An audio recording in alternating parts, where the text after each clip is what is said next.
Alright, this is the day after I brought the T-Bird home.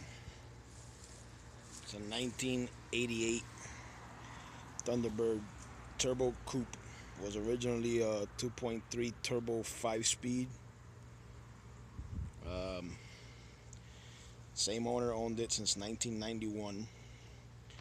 I believe somewhere in 2004 or 5 it had an issue with the engine. At that point he swapped it out, went to a 5.0. Doesn't remember a lot of details about the swap from what I've been able to see. It is a regular 5.0 HO motor with E7 TE heads. Looks like a stock long block with Explorer or GT40 upper and lower intakes, 65mm throttle body and EGR. It's got a 24-pound calibrated mass air on it with a filter, fuel pressure regulator on the fuel rail, adjustable fuel pressure gauge that's definitely seen better days. It's got factory headers on it, factory manifolds. It does have an X-pipe Flowmasters with tailpipes that I'm going to be cutting into dumps very soon. The lower valance here on the front bumper needs some assistance, which I will take care of. It's got a set of 17-inch Cobra replica wheels that I'm also in the process of swapping out for maybe some welds or center lines. I don't know, fat and skinny look for sure. But it's in pretty decent shape. It's got a built AOD in it, 2800 stall converter. Still has the original rear end, 355 gears, all-wheel disc, which is very nice from the original Turbo Coupe. Just needs some help, some love. Definitely can be brought back to something nice. Let me give you a shot here from the back. There's the back of it. It's in pretty decent shape. Still has a for sale sign on it. I haven't even cleaned it up. I brought it home last night. Let me show you inside here. Well, there you go. Some pieces are coming off. That's the door panel armrest, which I'll take care of also. It's got some aftermarket seats. They're actually in really nice shape, except the leather started peeling. You know, cheap leather.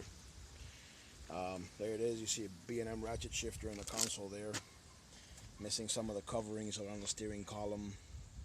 It's got some switches up there, from what I understand. The first one, silver one, is for the fuel pump.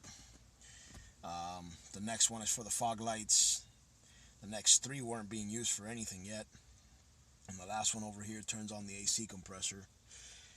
If you notice, it's all aftermarket gauges on the dash, everything. Speedo, RPM, fuel, you name it. And you notice there's a white boost gauge right there. And that's because he actually had this thing supercharged. Had a Paxton 1220 on it, running about 6 pounds of boost. So it probably felt pretty nice when it was on there. It was running like with that supercharger. The supercharger impeller is damaged though, but he did give it to me. And I have made a couple phone calls to Paxton today. And I will be sending it out to them for a full rebuild. So that's definitely going back on there. So anyway, it's just a quick video. More for me than anything, but so that you can see what it looked like when I got it. Still has the original turbo scoop hood, which I love. And here's the engine.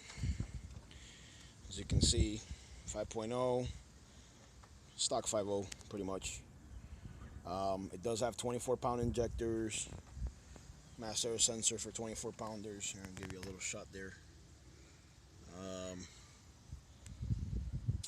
AC's cold, which is nice. You don't get that a lot. It's got the GT40 upper and lower intakes. It's got an MSD distributor on it. It's got an aftermarket fan up here. It's got a nice, I don't know if you can see it there, but nice big transmission cooler there, which is nice. Nice upgrade there. And you can see here's the bracket for the supercharger.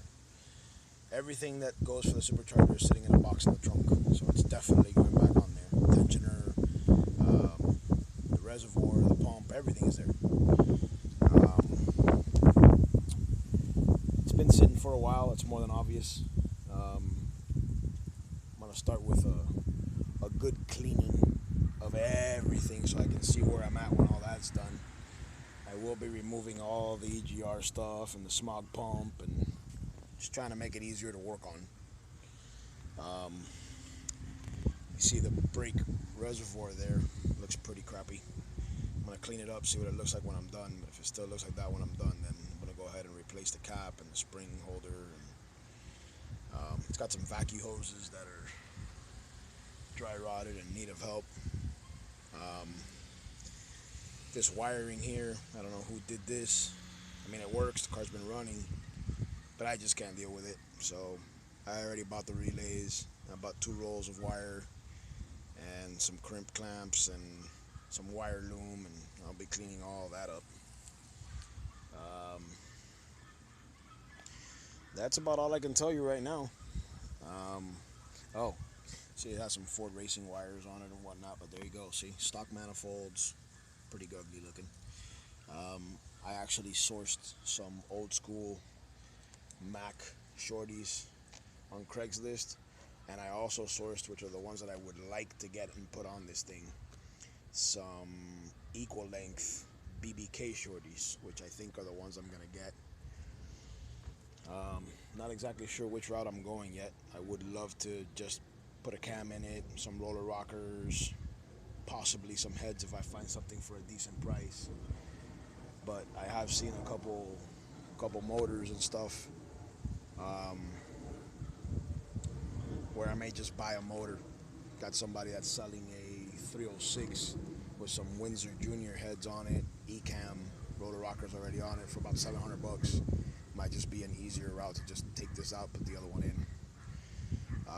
We'll see how that goes. Just gonna start with the basics for now and try to make it nicer, at least to have it sitting in front of the house till I'm done with it. And we'll see.